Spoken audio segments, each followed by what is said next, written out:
Hello, my name is Isabella Greiner, and today I'm going to be doing a presentation on how the selfish desires of the colonizers led to the genocide of thousands of Native Americans. Selfish people often mistake selfishness for strength. It takes no talent, no intelligence, no self-control, and no effort to sacrifice other people for your ego. Unknown. Selfish desires are one of the most common motivations that provoke devastating events in history, and the colonization of the Americas was no exception. Hopes of colonizing the New World led to a succession of European colonizers, eventually being taken over by Americans. Long before these events, people dubbed Native Americans, or Indians, lived and reigned over the soil. But prospects of the New World led to their demise, whether it be through disease, eradication of their culture and religion, or mass genocide over a long period of time. These exterminations occurred from the first colonization of the New World to the beginning of the 20th century, and included the most devastating atrocity committed, the Trail of Tears. The colonizers' want for selfish gain led to the demise of the natives' control of their land.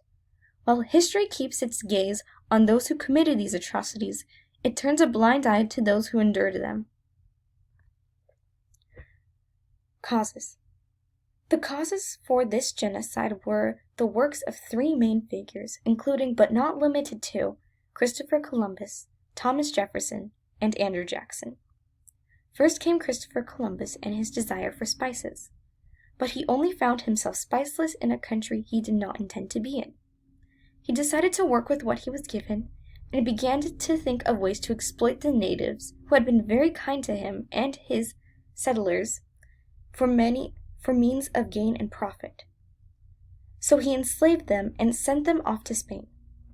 Thomas Jefferson, with the Louisiana Purchase, was more of a persuader rather than having deadly and gruesome ideologies. With some manipulative tactics, he convinced tribes to settle on a smaller plot of land shared by other natives and other tribes, some even enemy. Andrew Jackson sought more quick and brutal tactics to rid the land of the natives. He fought against them in the Creek Wars and forced the 5 civil tribes out of their ancestral homeland and forced them to march the Trail of Tears. All of these events could have been avoided had these men thought of someone other than themselves, instead of doing such things for their own selfish gain. Stages of genocide. Classification. From the get-go, the natives of the New World were classified as either Indians via Christopher Columbus's mistake in thinking they were from the country of India, or Native Americans for being native to the Americas. Symbolization. Their dark-toned skin, feathered accessories, and lack of much clothing became a well-known stereotype. These early portrayals of just a single tribe became associated with the term Native American, and now these traits societally symbolize an entire complex culture.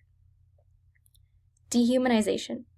Shortly after the Louisiana Purchase, the Americans created all the tribes of that region into a single plot of land to share, today's Oklahoma. They see them as pests and animals, herding them into a pen for which they are unfamiliar. Organization. Andrew Jackson forced the 5 civil tribes to march the Trail of Tears. He organized this atrocity to rid those regions of the vermin. This tactic was among many of his ploys to rid America of the natives, as he organized many wars prior to the trial. Polarization.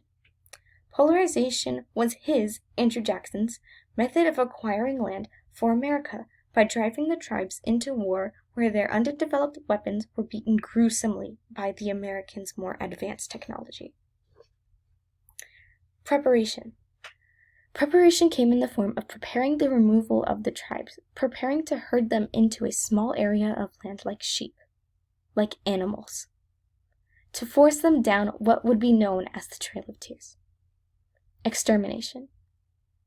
It was shown that when all the selfish acts added up over a long period of time, when they stack up on top of each other, it paints the picture of the natives' extermination, including the Gnaden-Hutun massacre, the Creek Wars, the Mankato execution, and more atrocities. Denial. They make pop culture with more positive but false references to Native American interactions with settlers, including Disney's rendition of Pocahontas and Peter Pan. Propaganda. Propaganda came in many forms. One was the Manifest Destiny, where the natives were depicted as the old world, making way and being driven out by the new ways, the new world, or God's plan. This newfound and popular idea became well accepted, and so it was to happen. Tribes were pushed and mixed with the other animals being herded, reflecting the way America saw them. With this deprival of the land for the natives came posters of for sale Indian land that made it seem as if the settlers owned the natives' land. The people did not see them as people. They saw them not at all.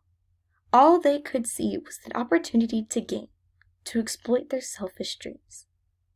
Finally, there was propaganda in Disney, one being the rendition of Peter Pan, where Native Americans are labeled redskins. They smoke and had bellowing voices matched with broken English. Along with this came Pocahontas, whom Disney made her story seem more like a fantasy than the actual reality of it. Her life was more devastating than it was fantastical. But they did this to show denial for their treatment of the native tribes. International response. At the time, very few had sympathy for any tribes found in North, South, or Central America.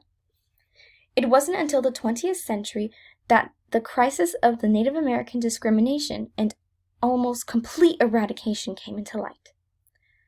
These problems were only focused on by America and the remaining population of broken up Native American tribes, or at least what remained of them.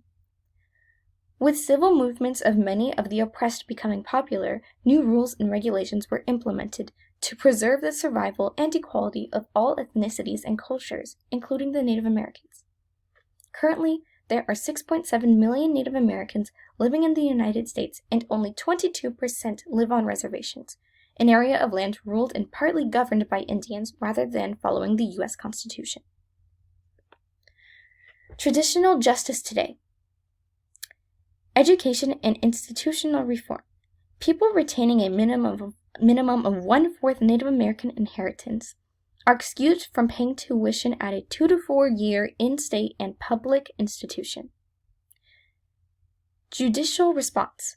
Within Indian reservations, they are ruled by their own means and do not follow under the U.S. Constitution. Reconciliation.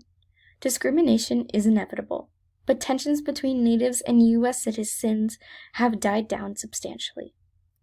Restitution and reparation. 22% of Native Americans live in reservations/provinces to, in a small amount, help restore and recover the centuries of discrimination, theft, and death. Truth-seeking. Not many people of that minority speak out about their culture, but I personally have seen interviews floating on the internet of Native people talking about their culture, what it's like, and speaking the truth. Emotional intelligence reflection. The Native American genocide, like many others, was the cause of prejudice and racism. These two factors played into the main culprit of the acts within the genocide: selfish intuition and selfish mindsets. It was because of the choice to feed into one's selfish desires that so many native tribes had to suffer. There is no hope in giving the land that was already taken back. There is also no chance to redeem and commemorate the hundreds of thousands of lives, cultures, and languages lost to history. The impacts one person makes do not ever only affect them. They affect everybody around them or in relation to them. If people choose to be selfish, they will hurt others in ways they might not have intended. But if people choose to act selflessly, think of the consequences before making the choice, everybody is better off. If everybody thinks of the consequences they have on everybody, then nobody would need to be selfish. Quote, I am a red man. If the Great Spirits had desired me to be a white man, he would have made me so in the first place. He put in your heart certain wishes and plans. In my heart he put other and different desires. Each man is good in his sight. It is not necessary for eagles to be crows. Quote, Sitting Bull. Thank you.